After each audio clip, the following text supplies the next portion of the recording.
Here is an example problem that I took from the homework or practice set in our notes. So the number that we're starting with is 43.586. First things first, I gotta put that number in my place value chart. Once I have that number in my place value chart, I need to start decomposing. So I'm gonna start in my tens place.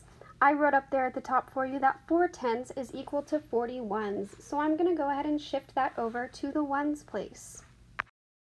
Now that I have taken my 4 tens, changed it into ones, which is 40 ones, and shifted it over to the ones place, my 40 arrived and saw, oh no, there's a 3 there already. So the two numbers need to be added together to make 43. That 43 is going to be my decomposed value for the ones place. Once I find that value, I need to repeat this process until I have gotten through the hundredths place. You can see here that I shifted my 43 ones over to the tenths place. 43 ones is equal to 430 tenths. When my 430 arrived, he saw, oh no, I have a 5 there already. So the two numbers were added together to make 435. That 435 is now my decomposed value for the tenths place. When I shift again from my tenths place to my hundredths place, my 435 tenths is equal to 4,350 hundredths. Once my 4,350 arrives in the hundredths place, it sees, oh boy, there's already an 8 there. So those two numbers are added together to make a brand new value. All right, so once you have figured out how to put this number right here into your place value chart, it says to look for the nearest tenth first. So I'm going to start by drawing my vertical number line and adding a place for my high, my low. There we go, that's better. Okay. So I see on my place value chart that the number I have circled as my decomposed value in the tenths place is 435 tenths. 435 tenths. So when I break that down into ones, it's going to be 43.5. All right, so 43.5 is my low. My high, remember, is going to be one place higher than this. So instead of 435, it's going to be 436 tenths, which we know when I break it down into ones, it's going to be 43.6. So my midpoint between these two numbers, the way that I like to find that is by taking this low, moving it up here, and adding a 5. That I find is the easiest way to find my midpoint. All right, once I've found that, I'm going to take this starting value and plug it into the chart. So I have 43.5, so far we're the same, but then I have an 8.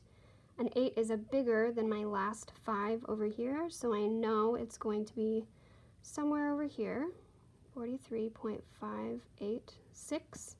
So when I'm thinking about which way I'm going to round, down or up, I'm going to round up because that's where my number is closer to. All right, let's try this again with hundredths. Hundredths. All right, my high, my low, my midpoint.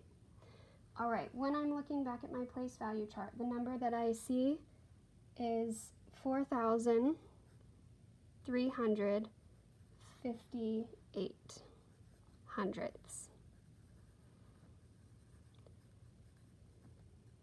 When I break this down into ones, it's going to be 43.58.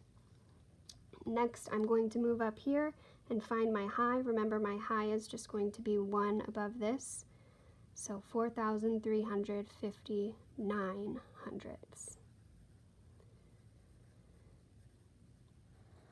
When I break that down into ones, I'm going to get 43.59.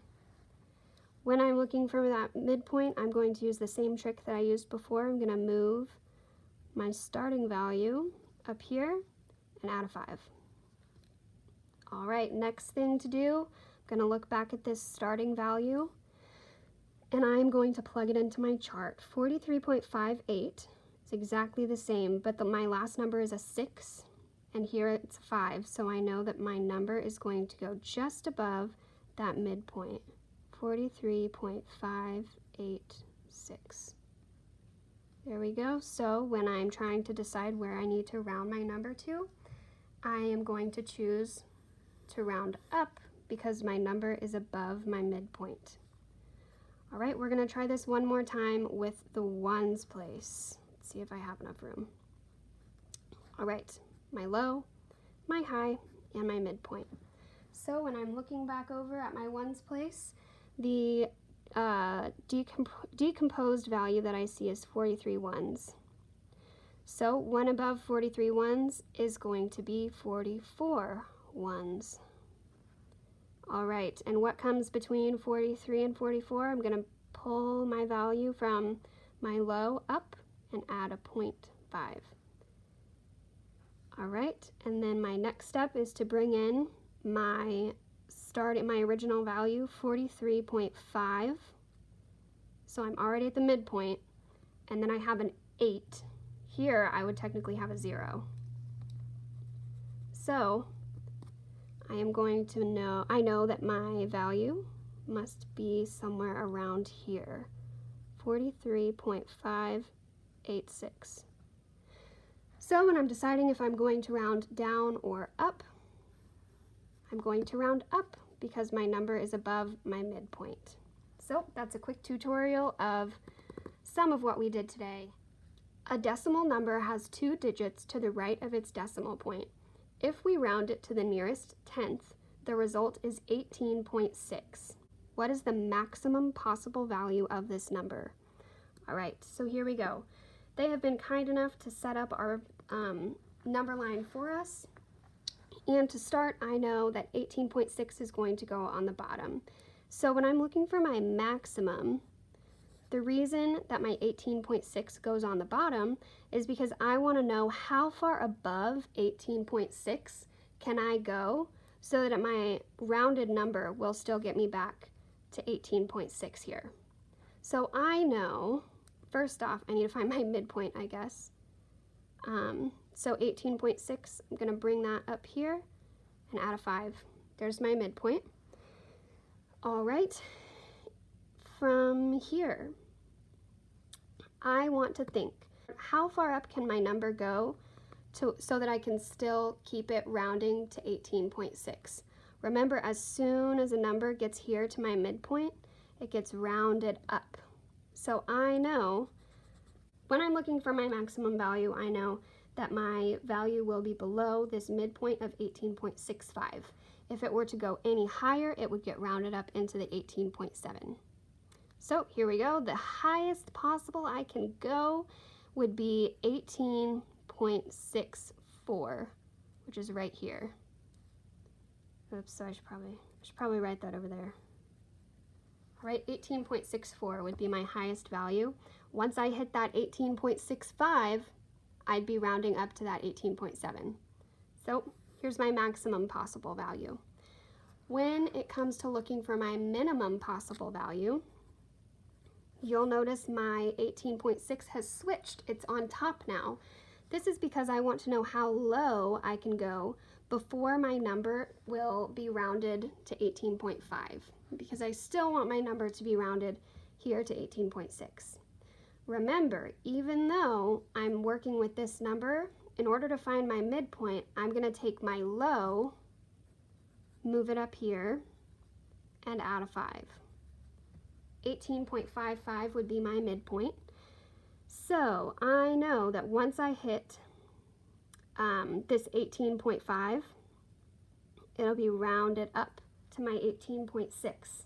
So I need any number that's within 18.55 and 18.6. Okay, so this 18.55 would actually round up, but as soon as I go down here and I hit 18.54, it would be rounded down to this 18.5. So I know that my answer is actually going to be this 18.55. that we have going on right here.